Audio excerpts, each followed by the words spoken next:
বহুদিন আগে সীতাপুর গ্রামে বিজু নামে এক রাখাল ছেলে থাকতো তার মায়ের সঙ্গে। সারাদিন সে ছাগল চড়াতো আর মনের আনন্দে বাঁশি বাজাতো। জানো মা, এই বর্ষার জলে কত নতুন ঘাস হয়েছে। ছাগলগুলো যে কি মজা করে খায় তোমার কি বলবো। বেশ বেশ, এখন নিজে খা তো দেখি, খালি কথা আর কথা। মা, কালকে যে গল্পটা বলছিলে আজকে আবার বলবে তো? বলবো বলবো, এখন খেয়ে নে তো বাবা। এইভাবেই মহা আনন্দে মা আর ছেলের দিন গুজরান হচ্ছিল। প্রতিদিনের মতো সেদিনও বিজু গেছে ছাগল চড়াতে।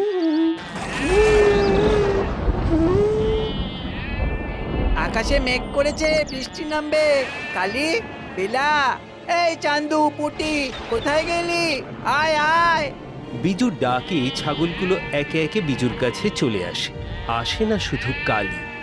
উফ, কালি কোথায় গেলি রে? এই তোরা এখানে থাক, আমি কালীকে নিয়ে আসছি।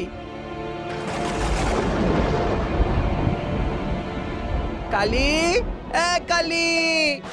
জঙ্গলের মধ্যে একটু ঢুকতেই দেখতে পায় কালি মনের আনন্দে ঘাস খাচ্ছে। এই তো, খুব দুষ্টু হয়েছে তুমি। খালি এদিক ওদিকে পালিয়ে যাওয়া না। হঠাৎ বিজুর চোখে পড়ে একটা আলো। ও বাবা, মাটিতে ওটা কি? এরকম পাথর তো আগে কখনো দেখিনি। কি সুন্দর দেখতে। বিজু সেটা হাতে তুলে নিতেই পাথর খুব শান্ত নিচু গলায় বলে ওঠে, তোমার মনের ইচ্ছের কথা আমায় বলতে পারো, আমি পূরণ করব। কে কে কে? আমি গো আমি, তোমার হাতে থাকা পাথর বলছি। বাপরে, তুমি কথা বলতে জানো? কি চাও বলো, বলো কি চাও? আমার তো চাওয়ার কিছু নেই। ওই দেখো, এই বৃষ্টি নামবে। কালি, চল চল চল। আর তুমি এখন আমার পকেটে থাকো, হ্যাঁ? পাথর পকেটে ঢুকিয়ে ছাগলদের নিয়ে বিজু চলে যায়।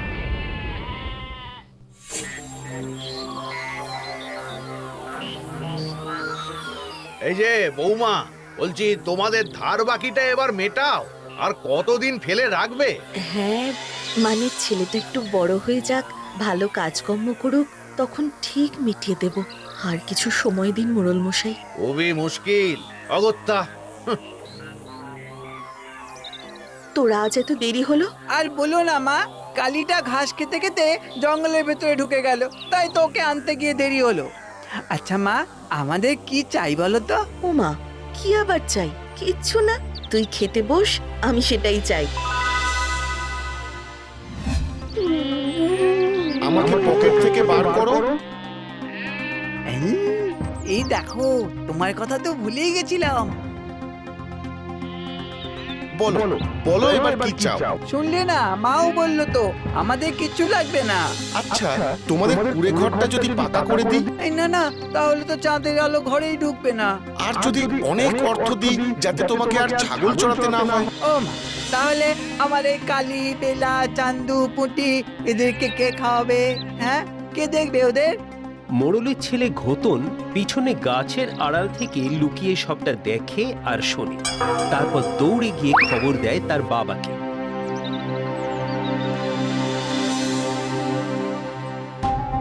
হ্যাঁ, কি বললি? হ্যাঁ গো বাবা, একটা আশ্চর্য পাথর, জানো সে কথা বলতে পারে। পাথর কথা বলছে? নিশ্চয়ই কোনো জাদু মন্তর করে। চল তো দেখি কোথায় ও। চল।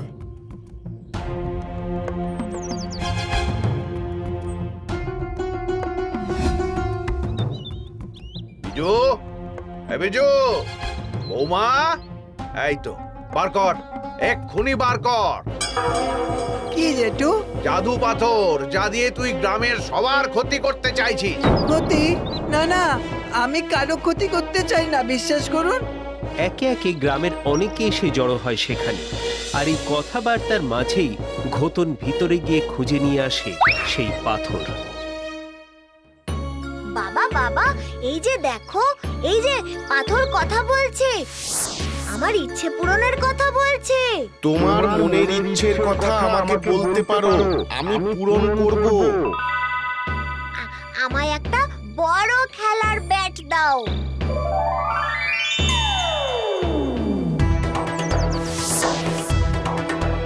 আহা গোতন, কি করছিস কি? দে দে আমাকে দে। তোমার মনের ইচ্ছের কথা আমাকে বলতে পারো, আমি পূরণ করব। আমার এক বাক্স সোনা চাই। ওমা, এ তো সত্যি সত্যি সোনা। এই চল চল চল চল চল তোরা চল চল, এই চল চল চল গোতন গোতন চল চল। গ্রামবাসীকে সরিয়ে বাপ ছেলে মনের আনন্দে নাচতে নাচতে রওনা দেয় বাড়ির দিকে। জেঠু, জেঠু ওই পাথরটা দিয়ে যাও, আমার বন্ধু।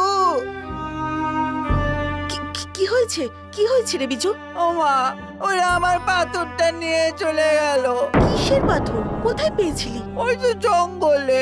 ওই পাথরটা আমাকে সব দিতে চেয়েছিল, কিন্তু তুমিও তো বললে কিছু লাগবে না, তাই আমি কিছু চাইনি। কাঁদিস না বাবা, ওই পাথর আমাদের লাগবে না। চুপ কর। ক্রমশ এই আশ্চর্য পাথরের কথা ছড়িয়ে পড়ে চারিদিকে। দেখেছো কাণ্ড, ওই পাথর দিয়ে মোড়ল তো বড় লোক হয়ে গেছে গো। হ্যাঁ, কাল তো দেখলাম যে বাড়ি রং করছে। ইস, আগে যদি জানতাম। হ্যাঁ, তাহলে ওই পাথর দিয়েও অন্তত টাকা পয়সা কিছু করতে পারতাম। ব্যাস, এভাবেই সে কথা পৌঁছে যায় ডাকাতদের কানে। শোন, ওই মোড়লের বাড়িতে ডাকাতি করব, সবাই তৈরি থাকবি। হ্যাঁ সর্দার।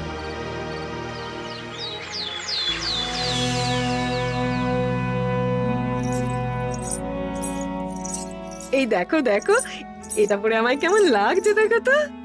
আহ, কি হচ্ছে নাকি? খোলো খোলো ওটা, দিয়ে দাও। তুমি অমন করে কেন কথা বলছো বলো তো?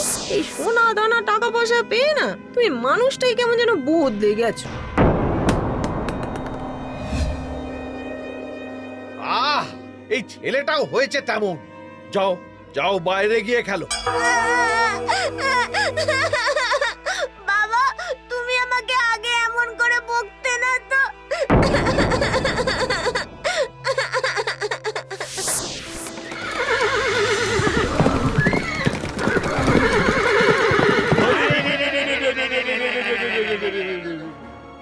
বাবা, বাবা ডাকাত! মা, ও মা গো! ঘটন!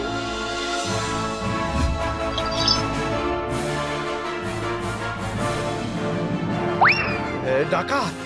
সর্বনাশ! ওগো, ওগো শিগগির এসো গো! ঘটন!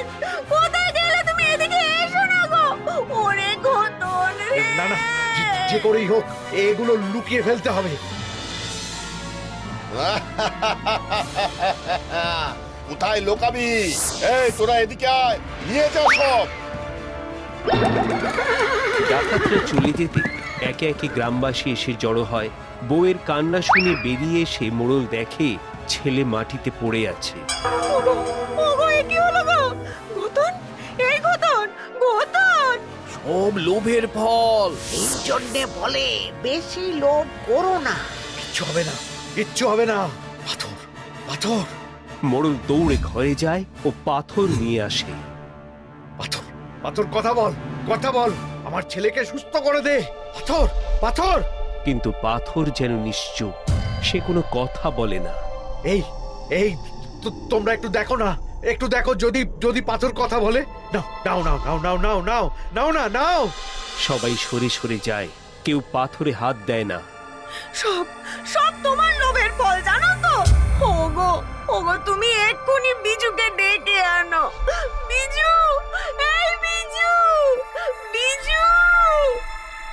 হায় হায় হায় হায়, এ আমি কি করলাম? সুখে শান্তিতে ছিলাম।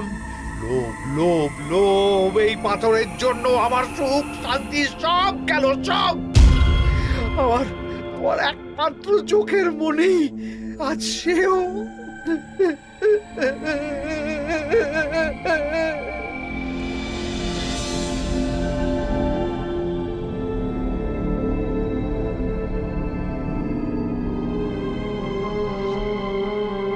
ওরে ও বিজু, বিজু দেখ না, দেখ না তোর বন্ধুর কি হলো বিজু, দেখ দেখ বাবা।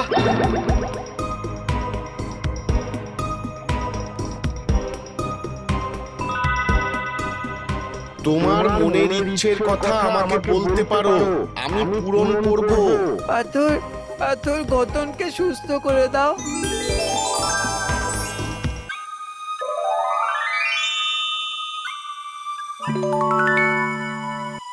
আমায় ক্ষমা কর বাবা, আর আমি লোভ করব না, আমায় ক্ষমা কর। আমায় বের করো। খবরদার না, এখন আমরা দুই বন্ধু গল্প করছি, তোমার সাথে রাতে গল্প করব, কেমন? এই বিজু বিজু একটু বাঁশি বাজা না, শুনি। আচ্ছা দাঁড়া,